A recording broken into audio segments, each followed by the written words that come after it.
하면서 이제 건강에 관한 관심을 사람들이 많이 가지게 됩니다. 그래서 요 근래 사람들의 이야기 속에 웰빙이란 말이 빠지질 않는 것을 우리는 볼 수가 있습니다. 웰빙, 이것 때문에 운동도 열심히들 하는 사람이 있고 또 보약도 열심히 먹기도 하고, 외국 사람들은 어떻게 웰빙을 하나 하고 살펴봤더니 외국 사람들은 그렇게 유난을 떨지 않더라고요. 그저 웰빙 하면 영양제나 좀 먹고 비타민이나 좀 먹고 하지, 우리처럼 이렇게 뭐 보신한다고 뭐 곰쓸개, 독사, 보신탕, 노루피 뭐 그냥 닥치는 대로 좋은 거는 다 먹으려는, 그냥 가리지 않고 먹는 웰빙의 그냥 열풍이 지금 우리들 속에 일어나고 있는데, 육신은 그렇게 웰빙한다고 하는데 영혼의 웰빙은 어떻게 하면 좋겠습니까? 우리가 사실 육신보다, 우리 육신이 아무리 건강하고 잘생기고 뭐 힘이 좋고 뭐 해도 우리 몸속에 영혼이 빠져나가면 이거는 시체예요. 아무리 잘생긴 사람도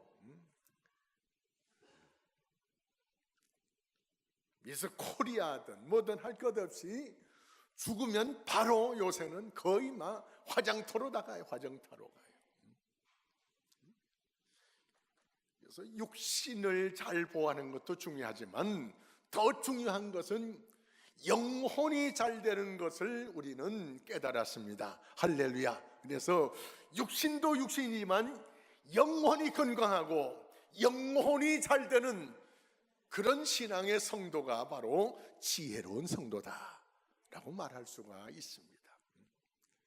영혼이 잘 되기 위해서 오늘 성경에 동방박사들이 가만 거리에서 예수를 찾아오는 모습을 볼 수가 있습니다.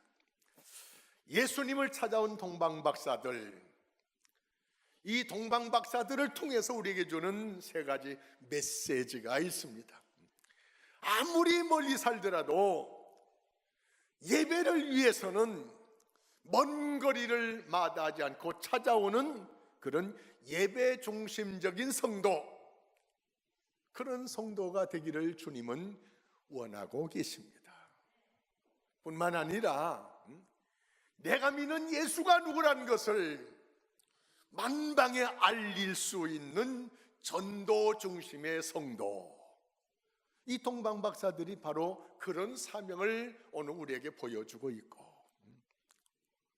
예수님은 그냥 믿을 것이 없어서 믿는 그런 분이 아니고 내 영혼을, 내 운명을 바꿔놓은, 내 인생의 구주가 되시는, 이 세상에서 어떤 사람보다 더 귀한 분이시기 때문에 그분을 향해서 아낌없이 드리는 헌신적인 신앙생활을 동방박사들을 통해서 주님 오늘 우리에게 보여주기를 원하시고 계시는 것입니다.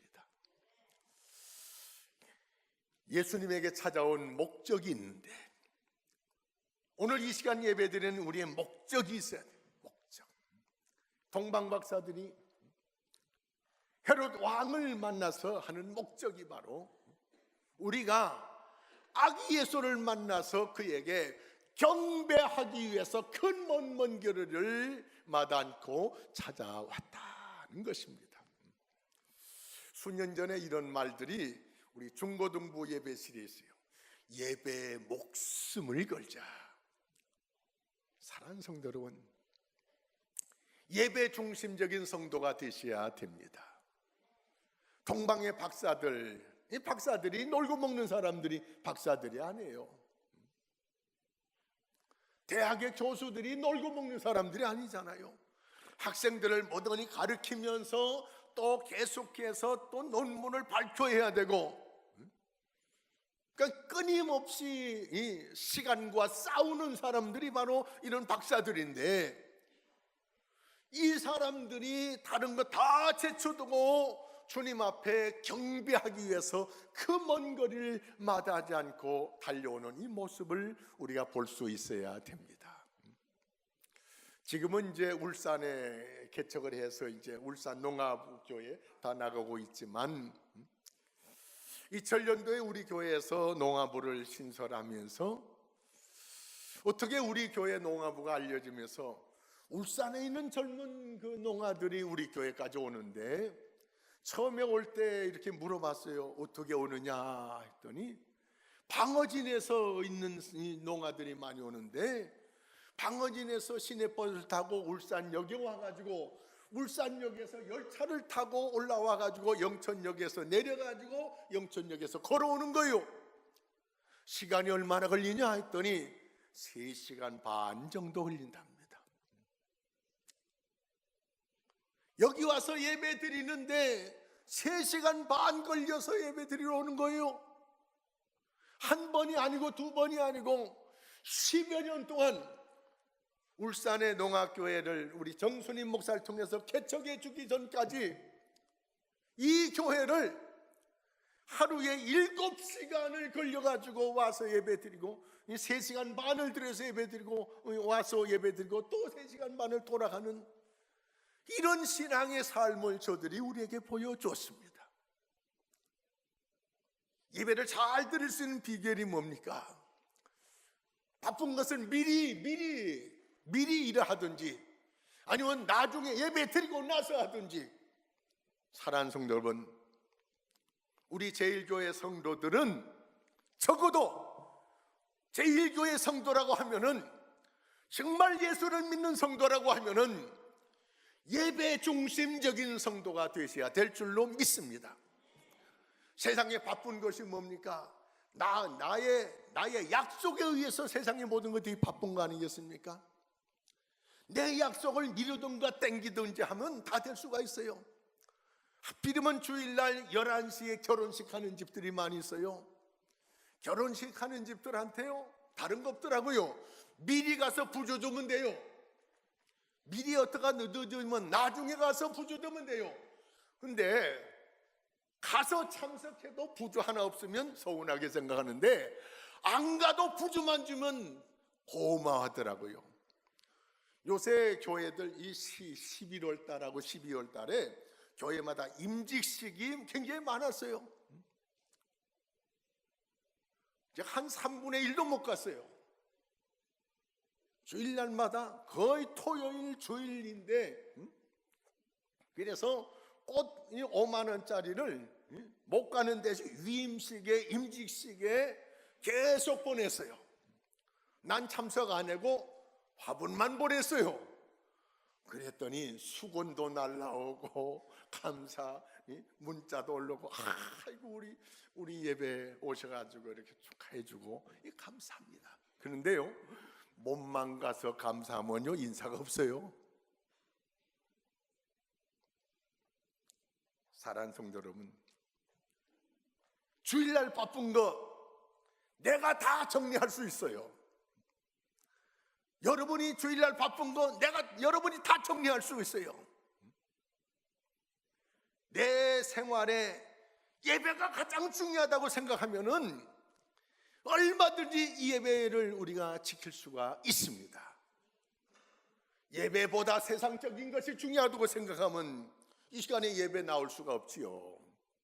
무엇이 더 중요하냐? 오늘 동방박사들을 통해서 우리에게 주는 메시지는 예배 때문에 수천리길을 찾아가는 동방박사들의 열심, 이 열심이 바로 우리들의 열심이 되기를 주의 이름으로 축원합니다. 이정성, 이 열심, 울산에서 찾아오는 그 농아들 같은 그런 열심만 있으면은 얼마든지 주일 성수를 잘할 수 있어요. 중요한 것은 예배만 참석하는 것이 중요한 것이 아니고 오늘 동방박사들을 통해서 경배하기 위해서, 경배란 말은 무릎을 꿇고 엎드려서 이 말을 땅에 대는 것을 경배라고 표현적인 행동적인 모습은 그렇게 얘기합니다. 완전히 무릎을 꿇고 경배하는 거예요. 왜 예수님에게 경배를 해야 되겠습니까? 아기로 오시는 예수님이지만 요한복음 1장 18절에 그는 하나님의 아버지 품에 계셨던 독생하신 하나님이라. 아기로 오셨지만 예수님은 하나님으로 오셨습니다. 우리가 이 시간 목사 앞에 예배 드린 게 아니에요. 이 우주 만물을 창조하시고 우리를 죄에서 구원하시는 우리의 왕이 되신 예수 그리스도에게 우리는 경배하는 겁니다. 구경하기 위해서 이 자리에 오는 것이 아닙니다. 사람 만나기 위해서 이 자리에 오는 것이 아닙니다. 예배 보러 오는 것이 아니고 예배 드리러 오는 겁니다. 경배 드리러 오는 것입니다. 내 예배를 하나님이 기쁘시게 받으시도록 그분이 기쁘게 받으실 만한 예배를 드릴 수 있는 그런 성도가 되기 위해서 먼 거리를 마다하지 않고 바쁜 시간을 다 정리하고 예수님 만나는 경배 예배 시간을 가장 중요하게 생각하면서 그래서 하나님을 기쁘게 해드리는 성도 되는 것입니다. 할렐루야. 이 예배 시간을 통해서 하나님을 기쁘게 해드리는 성도 되셔야 돼요. 내 예배가 하나님을 기쁘게 해드려야 돼요. 사람 기쁘게 하기 위해서가 아니에요. 찬양이나 기도나 우리의 모든 모습들이 하나님 중심이 돼야 돼요. 하나님. 경로대학을 하다 보면요, 경로대학 때마다 경건회를 하는데 이 어른들이 신앙이 없어야지. 핸드폰은 가지고 있지만 핸드폰 무음으로 하는 걸 잘 몰라. 그래가지고 설교하는데도 여기서 삐삐삐삐 울리고 여기서 또 울리고. 그런데 경로대학 노인들만 그런 게 아니더라고요.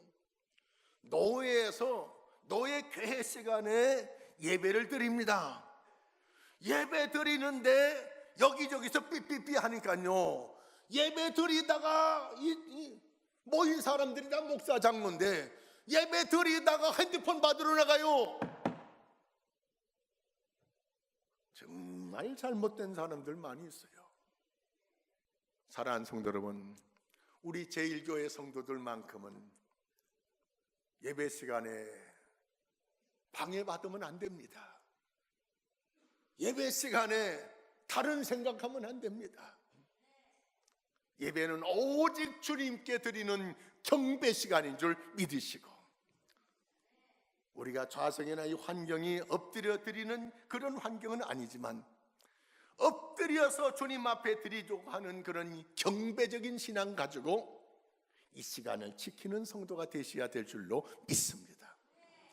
두 번째, 오늘 동방 박사들이 별을 따라서 왔는데 예루살렘에 오자 별을 잊어버리고 말았어요.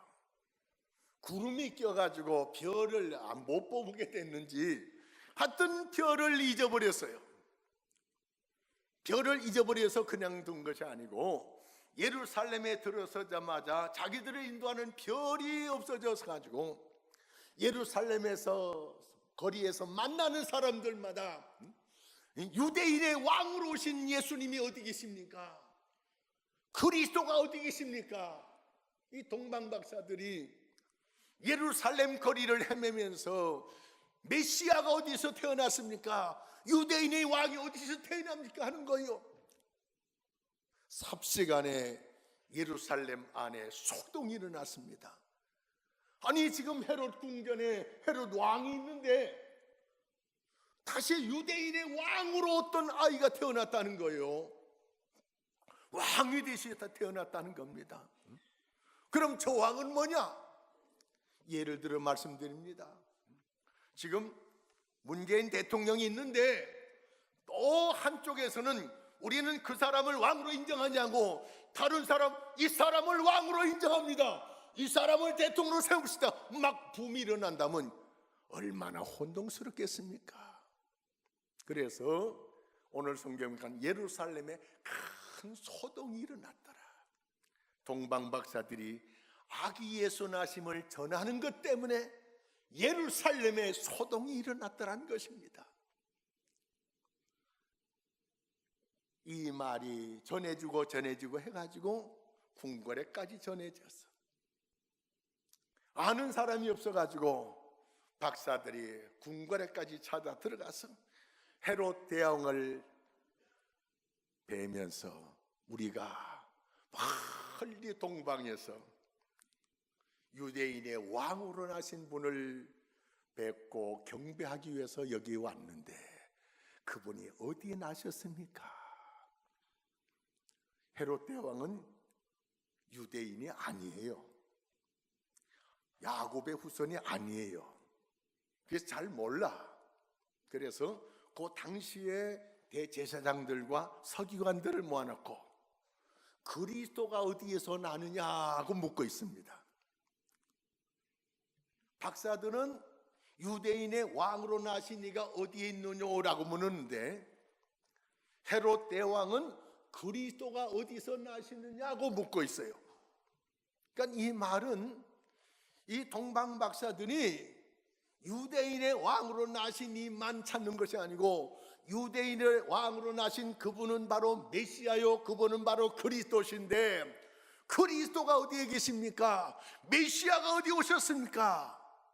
라고 소문을 낸 거예요. 사랑하는 성도분, 내일이 성탄절인데 아기 예수 오신 것만 우리가 전한 것이 아니고 만왕의 왕으로 구원의 주님으로 메시아로 그리스도로 오신 분을 우리가 영천 사람들에게 전해야 된다는 것이에요. 예루살렘이 소동할 정도로, 영천 사람들이 소동할 정도로 예수 그리스도가 바로 메시아고 그분이 바로 그리스도인 것을 전할 수 있는 성도, 전도 중심의 성도가 되기를 이 동방 박사들을 통해서 우리에게 말씀해 주고 있는 것입니다. 이 동방 박사들이 헤롯 대왕을 만났습니다. 헤롯 대왕이 제사장들에게, 서기관들에게 물어보니까 미가서 5장 2절의 말씀을 인용하면서 에브라다야 유대 베들레헴 땅이여. 에브라다는 베들레헴의 옛 이름입니다. 옛날 이름이 에브라다고 그 후에 이름이 바뀌어져서 베들레헴이에요. 그래서 에브라다야 베들레헴아, 너는 유다 고을 중에 작은 고을이지만 제가 주석을 쭉 살펴봤더니요, 그 당시 예수님 태어날 당시에 이 베들레헴 동네는 한 1000명도 살지 않은 작은 부락이에요. 작은 부락. 부락으로 말하면 작은 부락이지만 만왕의 왕이요 메시아요 그리스도가 오시기 때문에 내 성읍은 작지 않도다라고 표현하고 있습니다.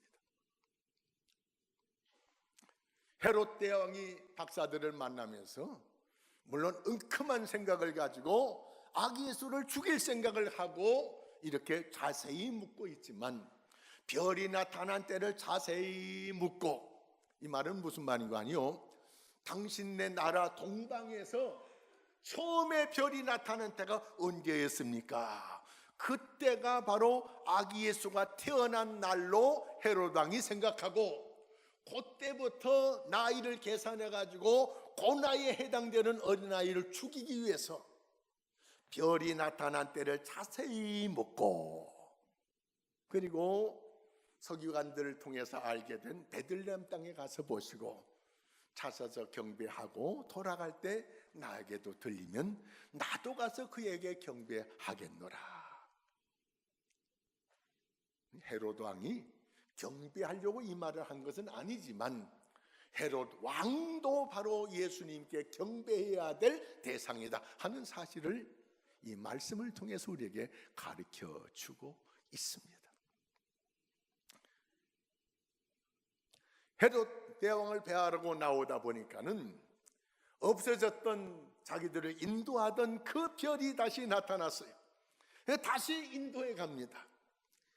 예루살렘에서 베들레헴까지는 얼마 먼 거리가 아니에요. 베들레헴에 가서 어느 한 집에 딱 묵는다. 그래서 이 박사들이 그 집에 들어가서 아기 예수께 경배하며 황금과 유향과 몰약을 드렸더라. 황금과 유향과 몰약을 드렸더라. 이 동방에서 온 박사들은요, 지체가 높은 사람들입니다. 명예와 학벌이 대단한 사람들입니다.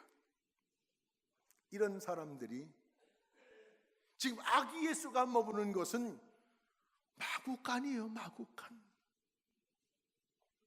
요셉과 마리아는 가난한 사람이라 경제적으로 넉넉하지를 못합니다. 그래서 산모가 따뜻한 방은커녕 마구간에서 아기 예수를 탄생시키는, 우리들이 아무리 가난해도 마구간 같은 데서 아이 낳은 분이 있습니까?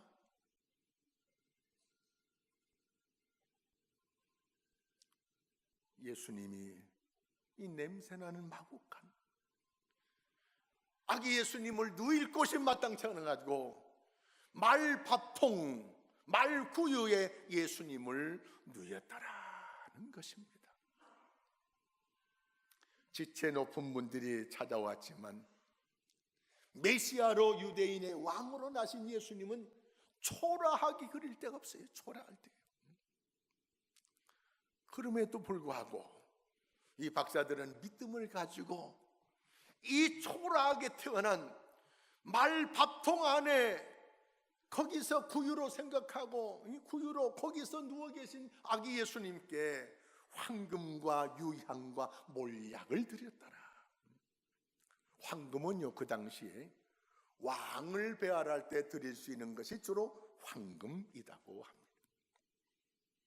어느 외아집을 보니까는 어느 농사 짓는 분인데, 농사꾼인데 농사가 잘 됐는데 호박 농사를 잘했어요.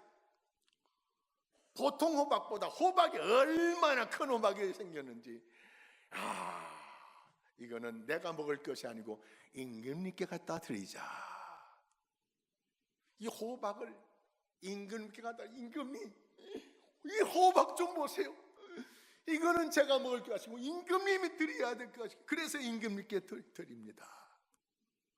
그랬더니 임금님이 너무 기특하고 고마워가지고, 이 농부가 뭘 바라고 호박을 가져온 것이 아니에요. 임금님이 하도 기특해서 얼마 전에 들어온 선물 뭐 있느냐, 큰 황소 한 마리가 선물로 들어와 있습니다. 그 황소 이 농부한테 주거라 하는 것입니다. 호박 하나 드리고 황소 받을 생각을 안 했는데 황소를 받으면 몰고 온 거예요. 동네 소문이 났습니다.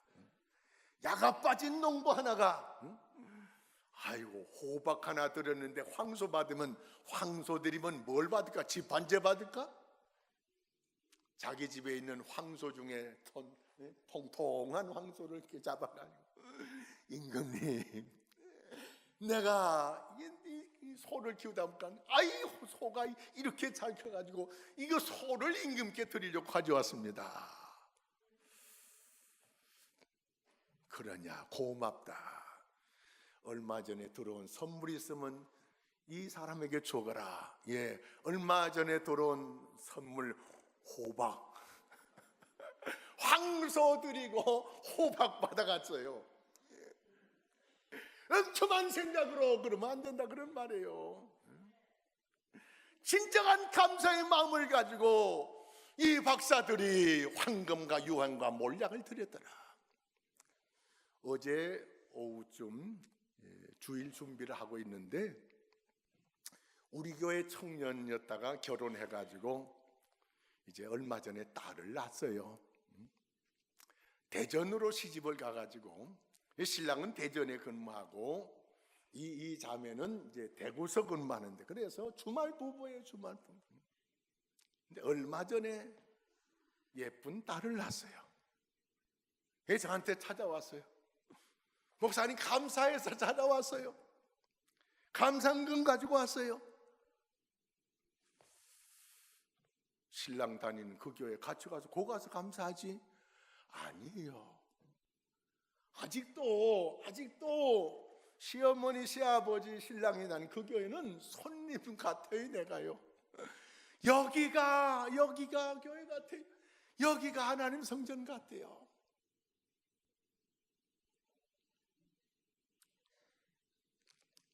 시집 사는 신부가 물론 직장 생활하지만 감상금을 가져왔어요. 예쁜 딸 주신 거 감사합니다. 기도해주고 보냈어요. 보낸 다음에 감상금을 얼마나 했나 하고 제가 속을 봤어요. 그랬더니 100만 원짜리 수표를 넣어왔어요.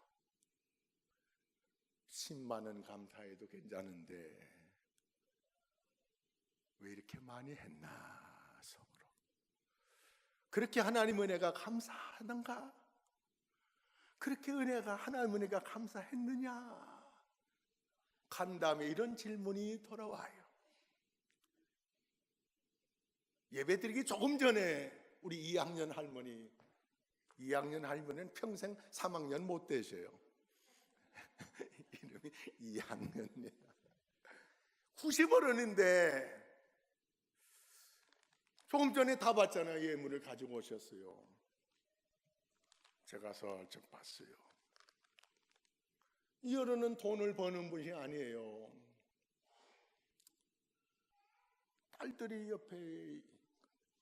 딸들이 잘 사는 분도 아닌 것 같은데 감이 오잖아요. 딱 잡으면. 어떻게 이 90어른이 어떻게 100만 원가량을 모았을까? 쉬어보진 않았지만 100만 원을 모아오신 것 같아요. 제가 좋아서요? 아니잖아요. 주님이 좋아서. 내 생명의 주인 되시는 주님이 은혜가 고마워서, 내 영혼을 구원하신 하나님 은혜가 감사해서, 내 모든 죄를 사해 주신 그 은혜가 고마워서, 하늘 영광을 버리고 이 땅에 오셔서 나를 구원하신 그 예수님 은혜가 감사해서 쓰지도 않고 먹지도 않고 이 돈을 모으시라고 얼마나 몸부림쳤을까. 제가 내일 성탄금 하려고 제 사례금의 11조를 딱 떼어놨어요. 근데 이 헌금 보면서 그거 가지고 안 되겠구나 생각이 드네요. 사랑하는 성도 여러분, 정말 우리가 믿는 예수님이 나의 구원의 주님이십니까? 그분이 나의 왕이 되십니까? 내 운명을 바꿔주신 하나님의 아들이신 줄 믿습니까? 그렇다고 하면은 형식적인 성탄헌금 주님이 기뻐하지 않을 것 같아요. 동방박사들 그 멀리서 오기만 해도 고맙고 감사한데